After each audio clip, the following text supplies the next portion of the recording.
The massive alien ship Darkwind moved through space like a metal mountain.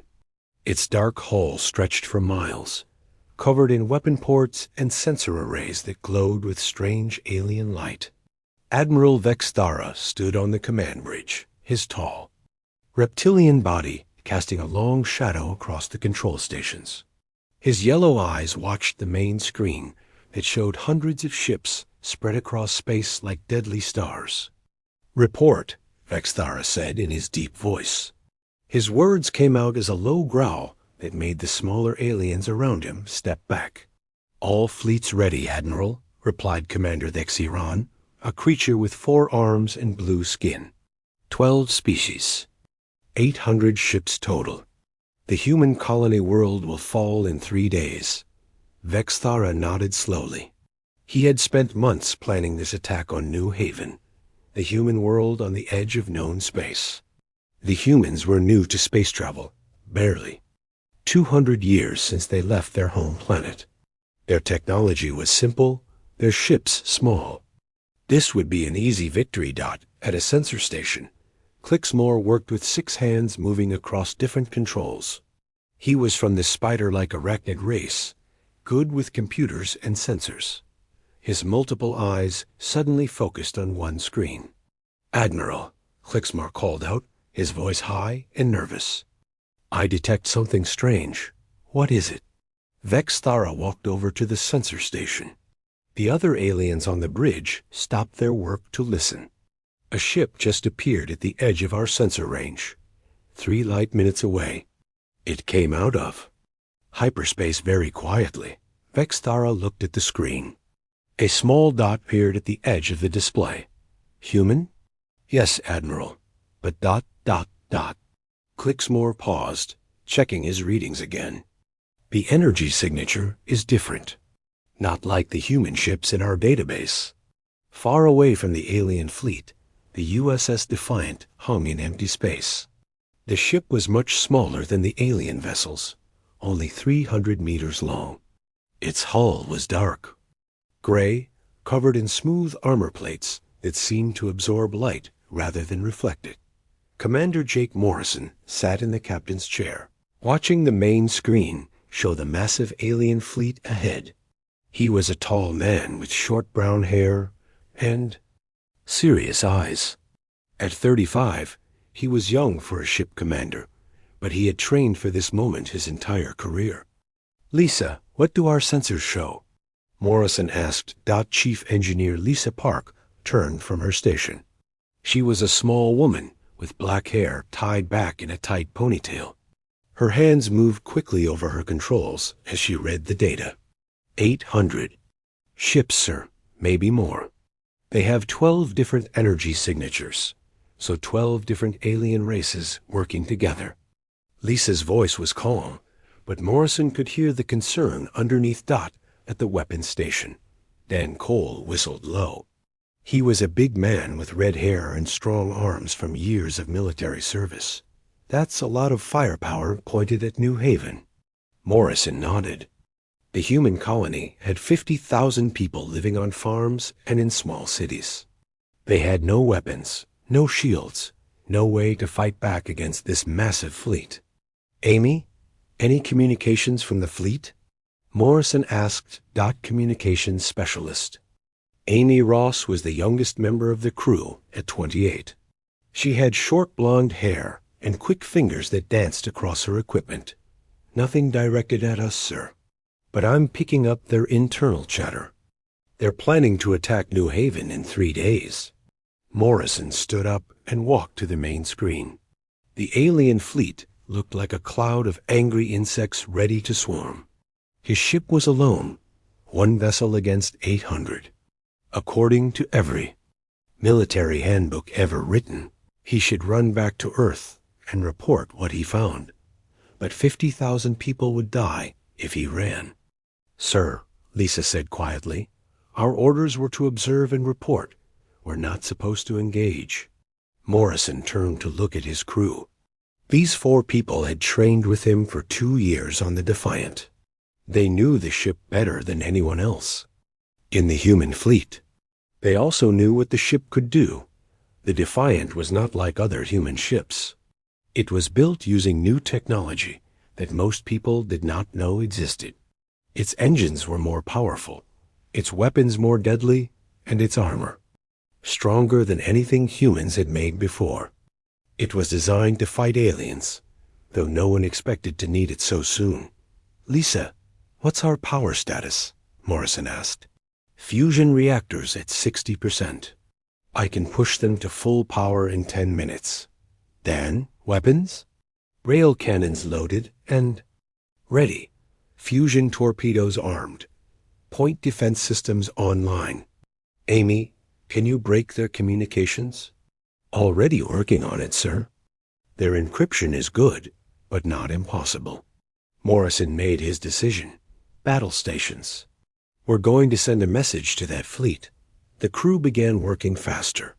Lights dimmed as power flowed to weapons and shields. The Defiant slowly turned toward the alien fleet, its dark hull almost invisible against the black of space, dot back on the Darkwind. Clicksmore watched his sensors with growing worry. "Admiral, a human ship is moving toward us." "One ship?"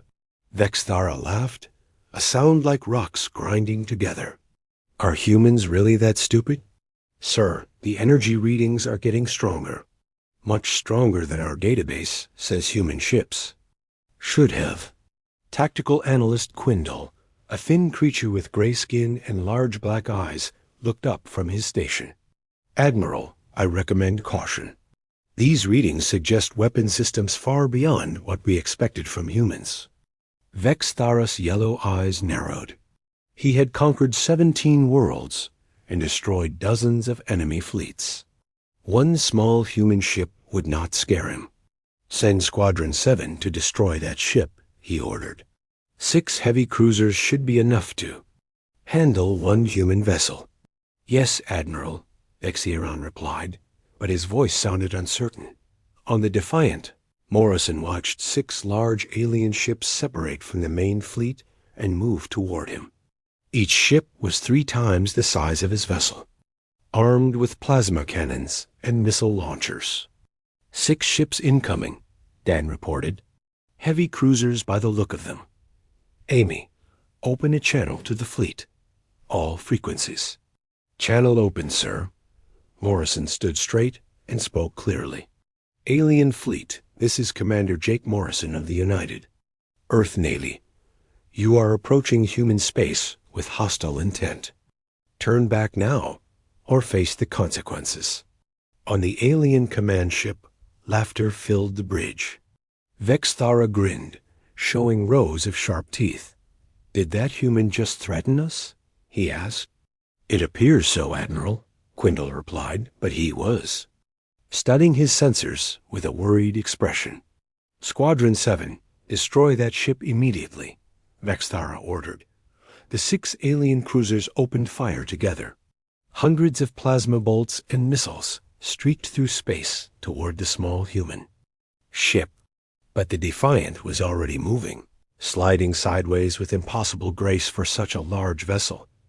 Morrison gripped his chair as the ship dodged the alien weapons. "Dan, return fire. Show them what humans can do." The Defiant's rail cannons spoke, with thunder that could be felt through the ship's hull. Solid metal slugs, accelerated to incredible speed, shot across space faster than the aliens could track. The first slug hit the lead alien cruiser's shields. The energy barrier flashed bright blue and disappeared. The second slug punched through the ship's armor like it was made of paper. The third slug hit the reactor.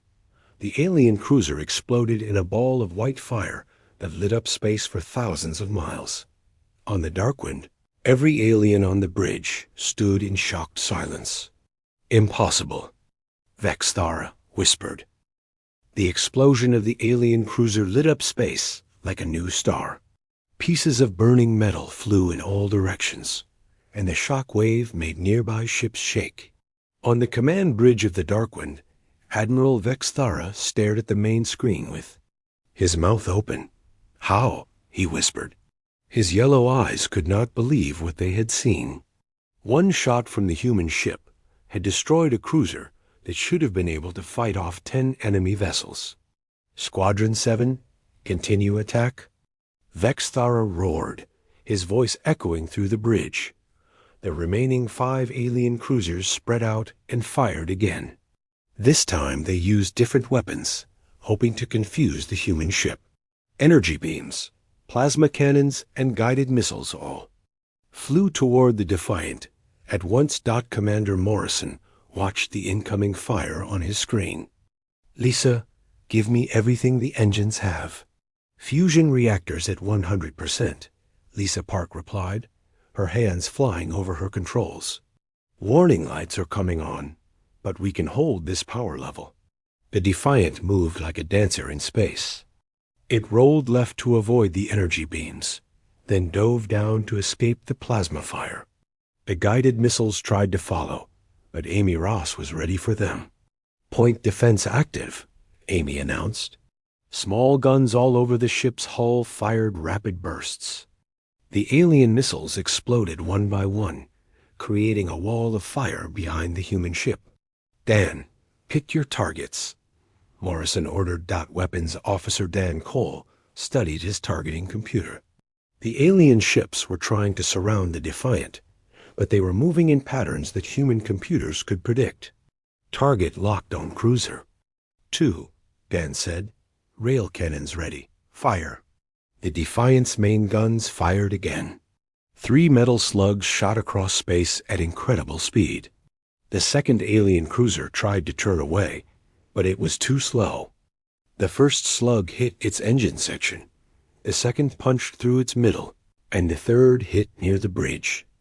The cruiser broke apart like a toy, splitting into 3 pieces that tumbled through space. On the alien command ship, panic began to spread. Officers shouted reports in different alien languages. Some species had never seen their ships destroyed so easily. "Admiral," Clicksmore called out, his 6 hands shaking as he worked his controls. "The human ship is using kinetic weapons. Solid projectiles moving at 20% of light speed." "That's impossible," Commander Vexiron said, his forearms waving nervously. "No ship that small can generate that much energy." But the tactical displays did not lie.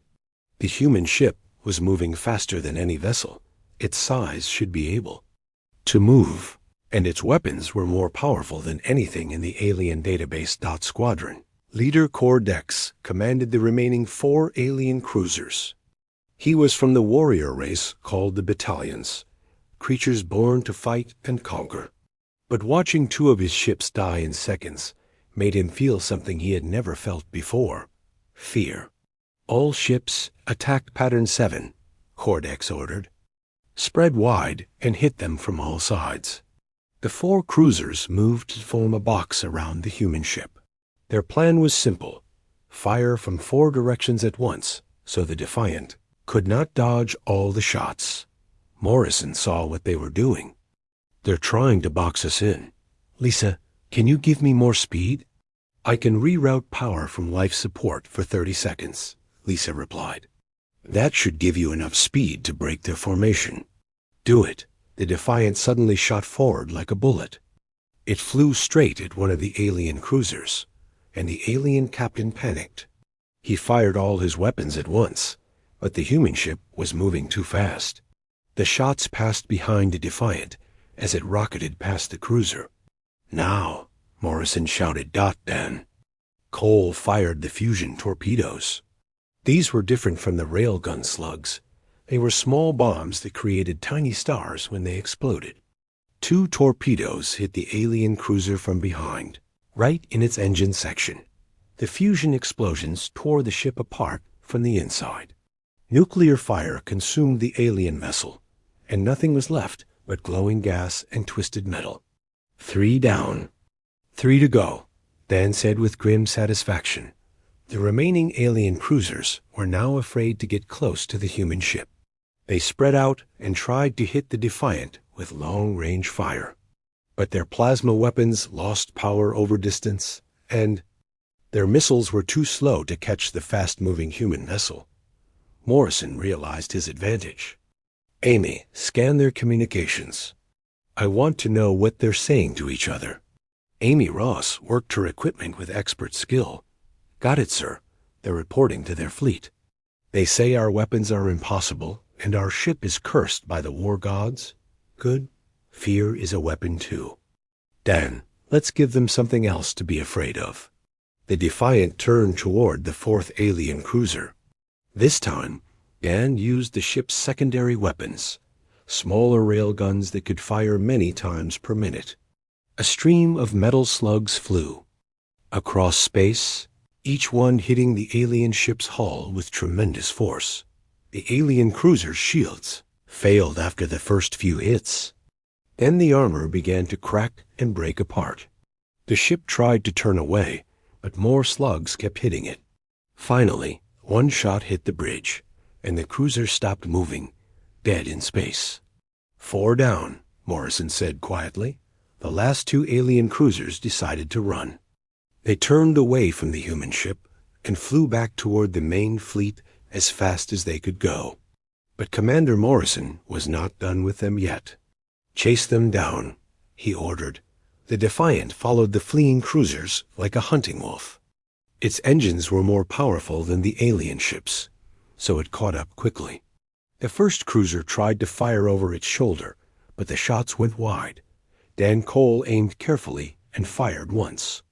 The railgun slug hit the cruiser's main engine, and the ship began to spin out of control.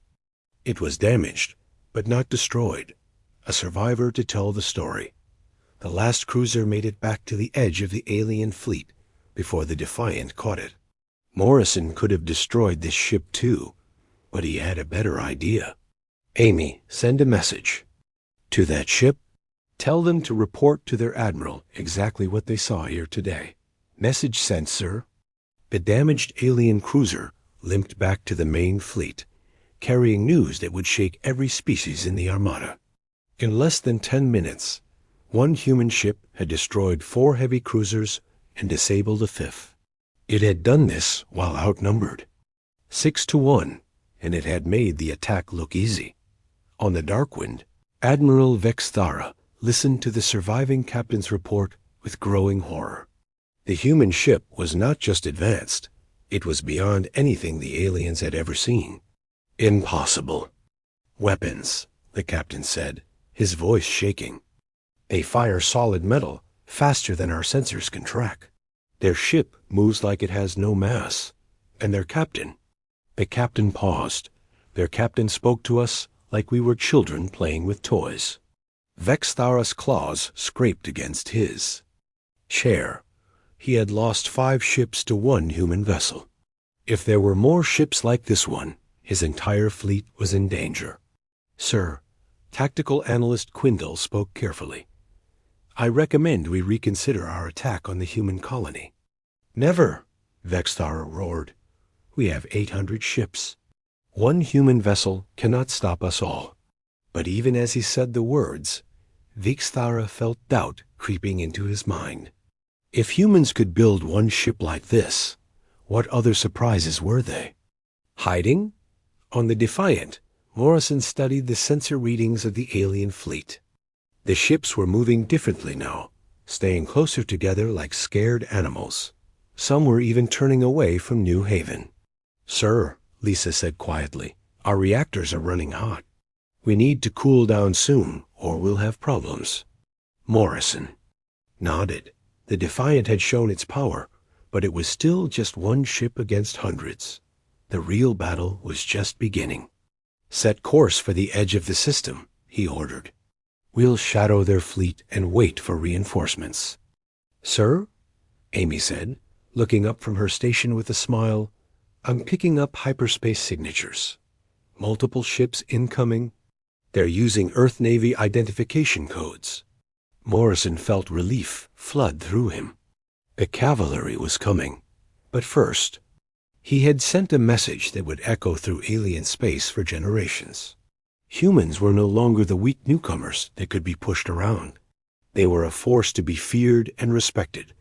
The age of human power in space had just begun. News of the battle spread through the alien fleet like fire through dry grass. On every ship, crews gathered around communication stations to hear the reports. The story was always the same. One human ship had destroyed 4 heavy cruisers and made it look easy. Captain Zilthara commanded a reptilian destroyer near the edge of the fleet. She was known for her calm mind and steady nerves, but the reports she was hearing made her scales crawl with fear. "Captain," her communications officer said, "Command is ordering all ships to maintain formation. They say the human vessel was just lucky." Zilthara looked at her tactical display. The human ship was still out there, moving like a ghost at the edge of sensor range. Sometimes it appeared on their screens, sometimes it vanished completely. But it was always watching. "Lucky?" she said quietly. "You don't destroy 5 ships with luck." On the insectoid hive ship Queen's Wrath, thousands of drone workers buzzed with nervous energy. The Hive Queen herself, a massive creature with 6 legs and diamond-hard claws, studied the tactical reports with compound eyes that saw everything. "Worker Captain Hixalon," the Queen's metal voice spoke to all her drones at once. "Send a message to the home hive. Tell them humans are more dangerous than we thought." "Yes, my Queen," the drone replied. "Should we continue with the attack?" The Hive Queen was quiet for a long moment. Her species had conquered 40 worlds through superior numbers and fearless attacks. But the human ship made her feel something new, doubt. "For now, we follow Admiral Vexthara's orders. But prepare escape pods. We may need to leave quickly." Fear was spreading to other species too. The crystalline beings, who thought with pure logic, calculated that their fleet might lose 20% of its ships before reaching the human colony. The energy dancers, who lived for battle and glory, found themselves checking their weapons twice and looking over their shoulders. "Commander," Morrison watched all of this through the Defiant's advanced sensors. Amy Ross had broken the alien communication. Codes hours ago, and now they could listen to everything the enemy was saying. "Sir," Amy reported, "I'm hearing arguments between different species commanders. Some want to retreat. Others want to attack us immediately before we can call for help." Morrison nodded. This was exactly what he had hoped for. "What about their main commander?" "Admiral Vexthara is ordering all ships to stay in formation and continue toward New Haven, but his own officers are questioning the orders." Dr. Kevin Hayes looked up from his science station. He was a thin man with gray hair and quick eyes that missed nothing. As the ship's science officer, he studied alien behavior and psychology. "Commander," Dr. Hayes said, "I've been analyzing their communication patterns. This fleet is made up of 12 different species that don't normally work together. They're only united because they all want to conquer human space. What does that mean for us?" Morrison asked. "It means they have old grudges against each other. Some of these species have fought wars in the past. If we can make them afraid enough, those old hatreds might surface." Morrison smiled. "What do you suggest?" Dr. Hayes pulled up a star chart on his screen. "We make them more afraid. Hit-and-run attacks on the edge of their formation. Never stay long enough to get trapped, but always visible enough to remind them we're here. Lisa, how are our engines?" "Chief." Engineer Park checked her displays.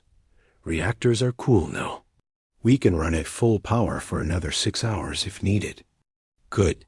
Then, prepare for surgical strikes. Target their communication ships and supply vessels. Make them feel helpless." The Defiant moved like a shadow through space. It approached the alien fleet from below, where their sensors had blind spots. Morrison picked his target, a large communication ship that was relaying orders between different species. "Target locked," Dan Cole reported. "Fire 1 torpedo. Make it count." The fusion torpedo flew across space and hit the alien communication ship square in its main antenna array. The explosion was small, but precise, destroying the ship's ability to send or receive messages without killing the crew. Immediately, chaos broke out in that section of the fleet. Ships began flying in different directions because they could not hear new orders. Some species commanders tried to take charge, but others refused to listen. "Next target," Morrison ordered. The Defiant struck again, this time hitting a supply ship carrying food and fuel for the insectoid vessels. The explosion was bigger this time, and burning supplies drifted through space like deadly snow. The Hive Queen felt the death of her workers through their mental link. Rage filled her mind, but it was mixed with fear. How could one enemy ship strike exactly where it would hurt most? All ships, attack the human vessel. She broadcast to her drones. But Admiral Vexthara had different orders. Maintain formation. Do not break ranks. For the first time in the Alliance, two species commanders were giving opposite orders. The insectoid ships hesitated, not knowing which leader to follow. Some moved toward where they thought the human ship was hiding. Others stayed in formation. Dr. Hayes watched the confusion with satisfaction. "It's working, Commander. Look at their formation." The alien fleet, which had been a tight, organized group, was starting to spread apart. Ships were moving at different speeds and in different directions. The careful battle plan that had taken months to develop was falling apart. Morrison struck. Again, this time he targeted a crystalline logistics vessel that was calculating fuel consumption for the entire fleet. Without this ship's data, the fleet commanders would not know how long they could stay in human space before running out of supplies. "Sir," Amy reported, "I'm hearing angry communications between species commanders. The reptilians are blaming the insectoids for breaking formation. The energy dancers are calling everyone cowards." Any response from their main commander? "Admiral Vexthara is trying to restore order, but his officers are arguing with him. One of them just suggested they retreat and attack a weaker target." Morrison felt a moment of hope. If the alien fleet turned away from New Haven, the 50,000 colonists would be safe. But he knew it would not be that easy. "Sir," Lisa called out, "long-range sensors are detecting hyperspace signatures. Multiple contacts coming in fast." Morrison turned to the main screen. "How many?" "I count 15 ships. No, 20. 30. Ships total. They're using Earth Navy identification codes." Relief flooded through Morrison's chest. The human reinforcements had arrived, just as Command had promised. But would 30 ships be enough against 800 alien vessels? "Amy, open a channel to the lead ship." "Channel open, sir."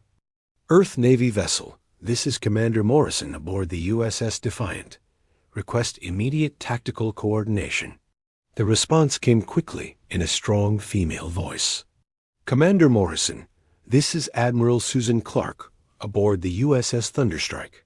We've been monitoring your actions for the past hour. Impressive work." Morrison had heard of Admiral Clark. She was one of Earth's best fleet commanders, with 20 years of experience in space combat. If anyone could turn 30 ships into a fighting force that could face 800, it was her. "Admiral, the alien fleet is showing signs of internal discord. Recommend we exploit this weakness before they can reorganize." "Agreed, Commander. Upload all your tactical data to my ship. We'll coordinate our attacks to maximize confusion among enemy forces." As the human reinforcements took position around the Defiant, Morrison felt the balance of power shift. The aliens still outnumbered them 25 to 1, but numbers meant nothing if the enemy could not work together. On the alien command ship, Admiral Vexthara watched his sensors as more human vessels appeared. Each new ship signature was like a knife in his heart. These humans were not the weak creatures his intelligence reports had described. "Admiral," Quindle said carefully, "our fleet is starting to break apart. Some commanders are requesting permission to withdraw. Vexthara's claws dug into his command chair. Everything was going wrong. His perfect plan was falling apart. His fleet was scared, and now more human ships were arriving. "Send a message to all ships," he ordered. "Any commander who retreats without orders will be executed for cowardice." But even as he spoke the words, Vexthara knew that fear was stronger than discipline. The humans had done something impossible. They had made his mighty fleet afraid of shadows. The real battle was about to begin, and for the first time in his long career, Admiral Vexthara was not sure his side would win. The human fleet spread out through space like a pack of hunting wolves. Admiral Susan Clark sat in the command chair of the USS Thunderstrike, studying the tactical display that showed 800 alien ships ahead of her 30 vessels. Odds were terrible, but she had faced worse situations before. "Captain Bell, take your heavy cruiser and the destroyer squadron around to their left flank," Admiral Clark ordered into her communicator. "Captain Fox, your carrier group will provide fighter support from above." Captain Roy Bell commanded the USS Vanguard, a massive ship bristling with rail cannons and fusion torpedo tubes. "Understood, Admiral. My guns are ready to dance." "Captain." Nenia Fox controlled the carrier USS Stronghold, which carried 60 fighter craft inside its hull. "Fighters launching now, Admiral. They'll be in position in 10 minutes. Commander Steve Price led 6 destroyers that moved like quick sharks through the void.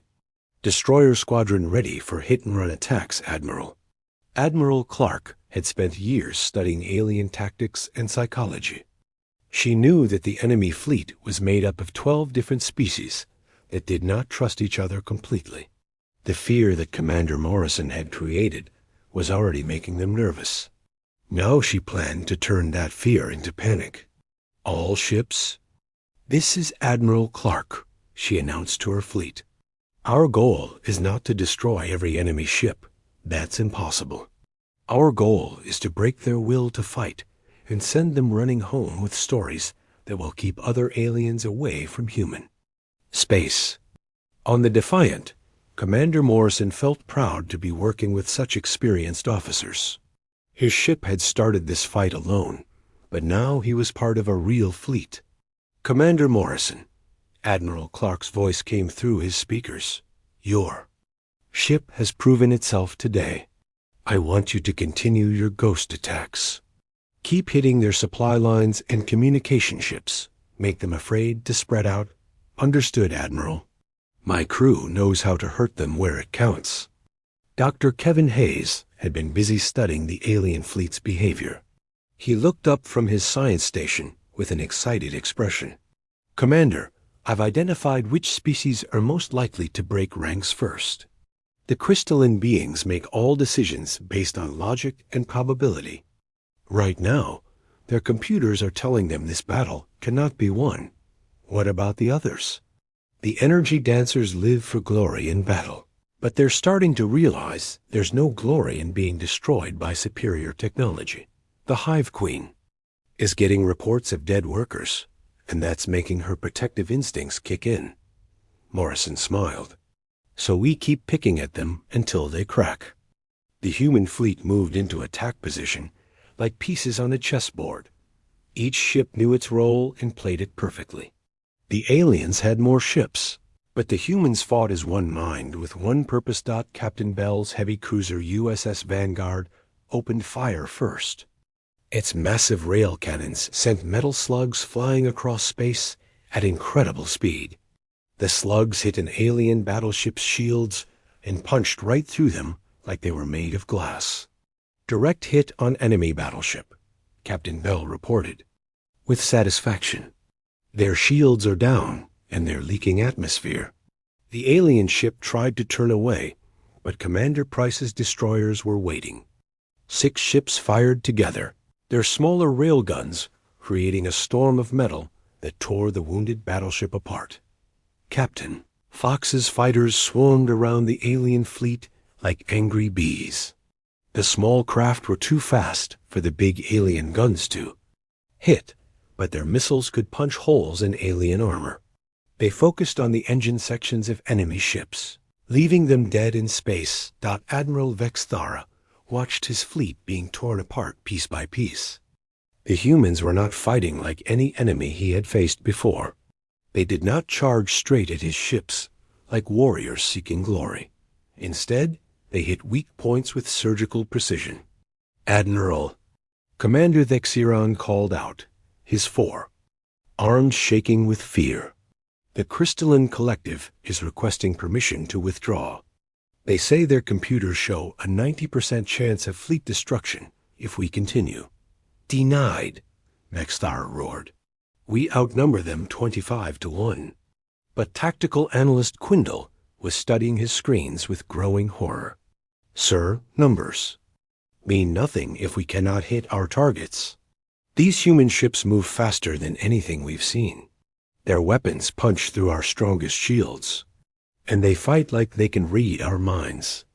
On the human flagship, Admiral Clark was coordinating the battle like a master conductor leading an orchestra.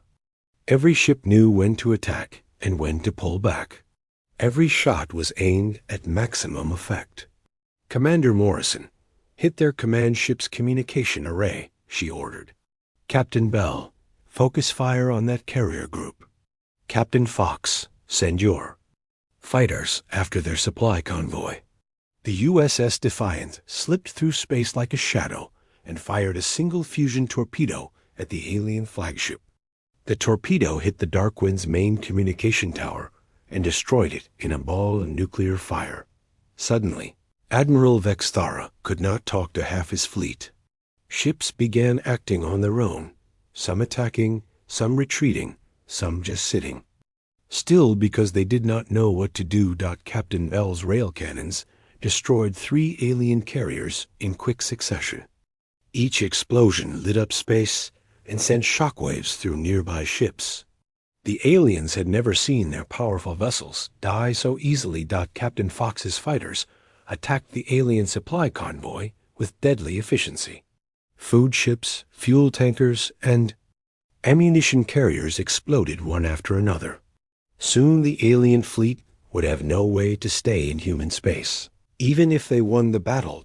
The breaking point came when the Crystalline Collective's flagship suddenly turned away from the battle. The logical beings had calculated that continuing to fight was suicide, and they valued survival over honor. "The crystal ships are running," Amy Ross reported from her station on the Defiant. "Sir," Dr. Hayes added, "this is creating chaos among the other species. Some are following the crystallines. Others are calling them cowards." Admiral Vexthara felt his carefully planned alliance falling apart.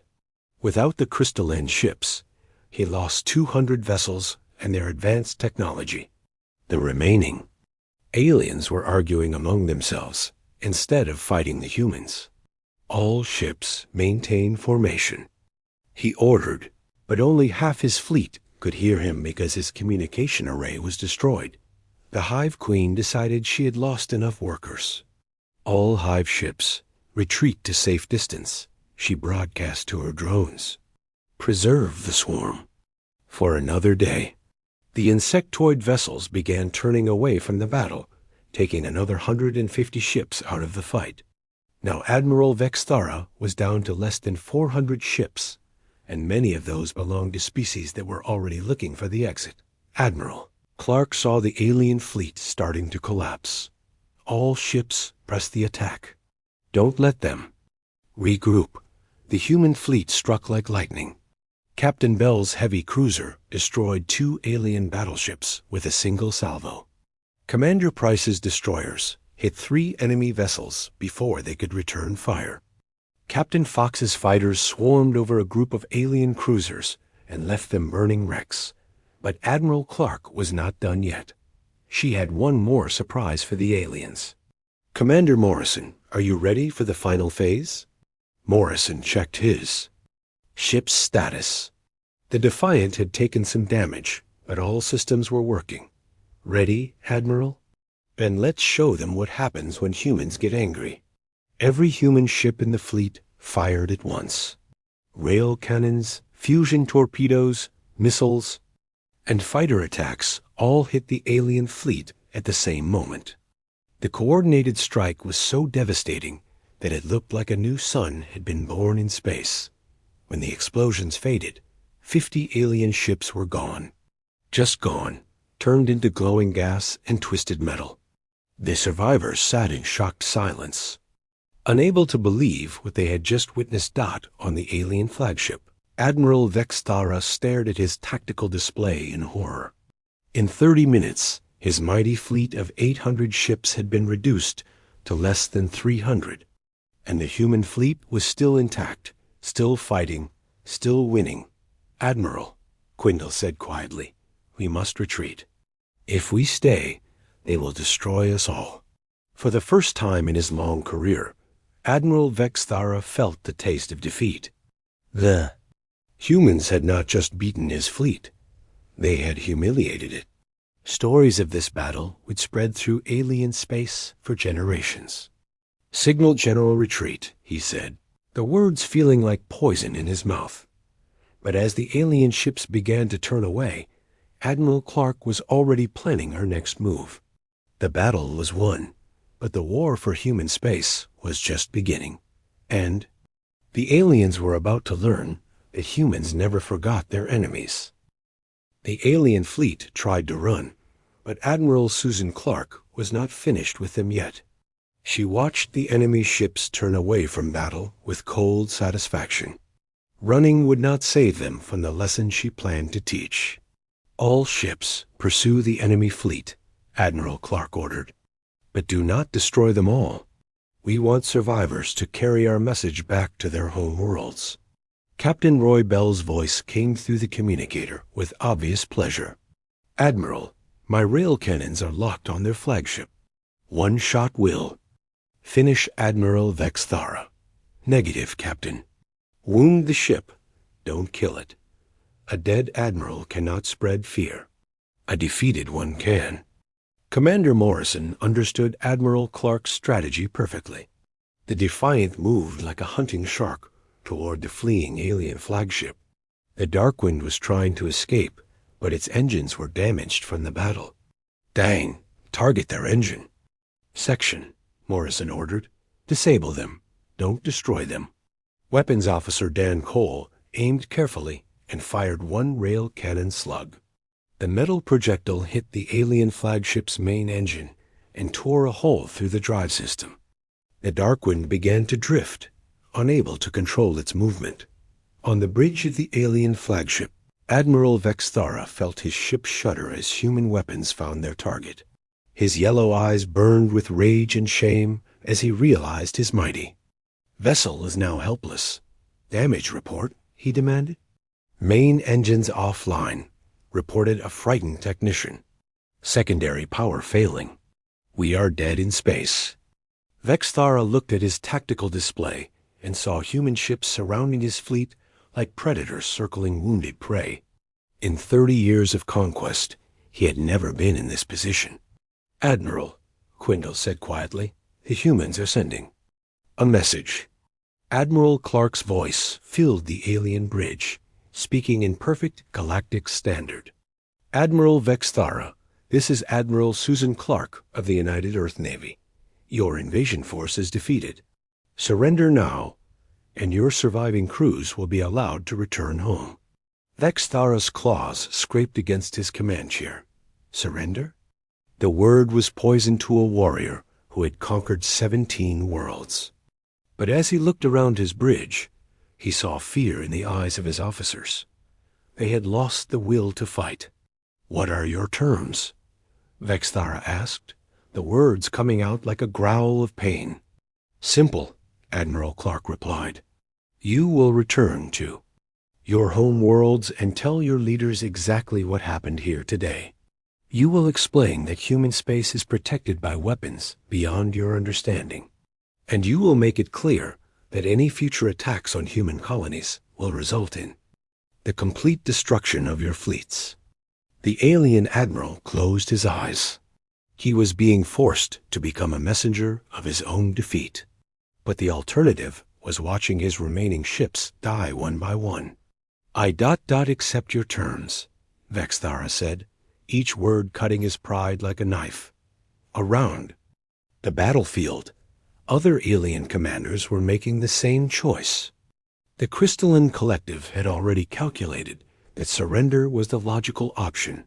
The Hive Queen was more concerned with saving her workers than maintaining her honor.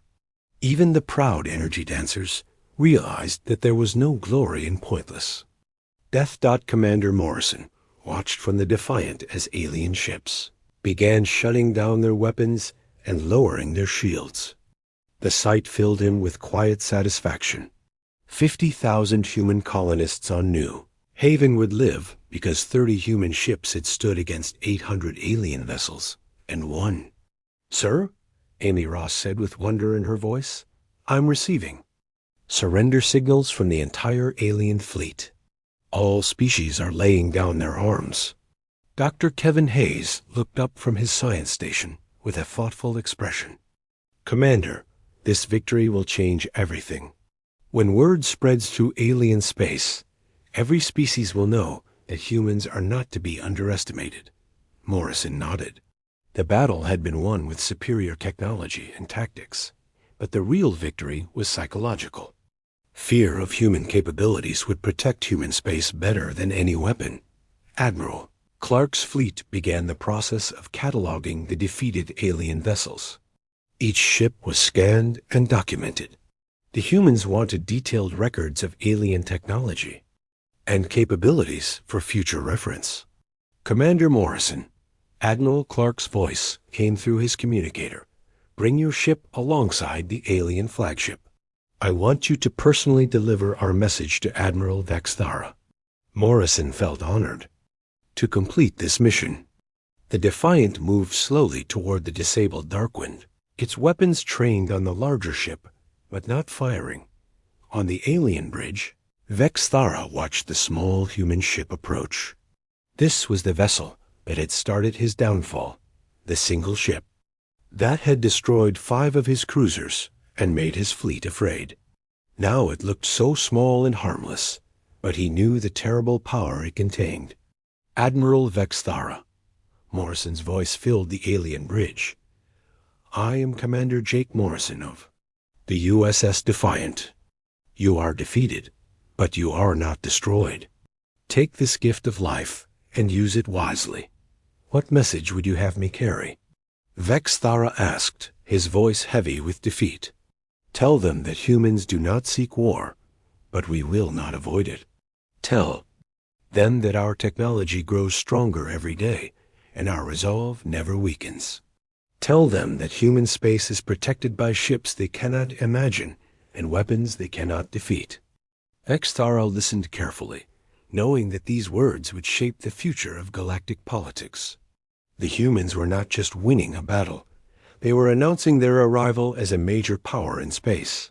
And Admiral, Morrison continued, tell them that we remember our enemies. Any species that attacks human worlds will face the full might of the Earth Navy. We do not forgive, and we do not forget. The alien admiral felt a chill run through his scales. The humans were not just strong. They were intelligent enough to use fear as a weapon. This defeat would echo through alien space for generations. Over the next several hours, Admiral Clark organized the withdrawal of alien forces. Each species was given a specific route home and warned never to enter human space again. The damaged ships were allowed to repair themselves enough to make the journey, but their weapons remained disabled. The crystalline collective departed first, their logical minds already calculating the implications of human technological superiority. The Hive Queen's ships followed, carrying news that would spread through every hive in their empire. One by one, the defeated alien species limped away from human space. Admiral Vexthara's flagship was the last to leave. The Darkwind had been repaired just enough to reach the nearest alien outpost, but it would take months to fully restore the ship. Every day of those repairs would remind the crew of their defeat. As the alien flagship disappeared into hyperspace, Admiral Clark gathered her fleet around New Haven. The human colony was safe, and the colonists would never know how close they had come to destruction. Admiral, Captain Bell's voice came through the communicator. What do we do now? Admiral Clark looked at her tactical display, which showed clear space in all directions. Now we prepare for what comes next. This victory will bring us new enemies, but it will also bring us new allies. Species that fear alien expansion will want to make friends with humans. Commander Morrison felt the weight of what they had accomplished. The USS Defiant had started this battle as an unknown prototype. Now it was the ship that had announced humanity's arrival as a galactic power. Sir, Lisa Parks said from her engineering station, Earth Command is requesting a full report on our weapons performance. Tell them everything worked perfectly, Morrison replied. But also tell them we'll need bigger ships and better weapons. Word of this battle will spread, and our enemies will come prepared next time. Dr. Hayes was already analyzing the captured alien data. Commander, we've learned more about alien technology in one day than we had in 20 years of peaceful contact. This information will help us stay ahead of potential threats. The human fleet began its journey back to Earth, carrying news of a victory that would change galactic history. But they also carried the knowledge that this was just the beginning. Humanity had announced itself as a force to be respected and feared, but that announcement would bring new challenges. On worlds across the galaxy, alien leaders received reports of the battle with shock and disbelief. The humans, who had seemed so weak and primitive, had revealed technology that surpassed anything in known space. Emergency councils were called. Military strategies were revised. Some species began planning defensive alliances, while others considered whether humans might make useful allies against their own enemies. In the deepest reaches of space, ancient powers that had slept for millennia began to stir. The rise of humanity had upset the old balance of galactic politics, and change was coming to the stars. But for now, human space was safe. The colony worlds could grow and prosper under the protection of ships like the USS Defiant. Children would be born who would never know the fear of alien invasion, and humanity would continue its expansion among the stars. Commander Jake Morrison looked out at the endless night of space and smiled. His ship had fired the first shots in humanity's rise to galactic power. The universe would never be the same, and that was exactly what humanity needed. The age of human dominance in space had begun, and it would last for 1,000 years.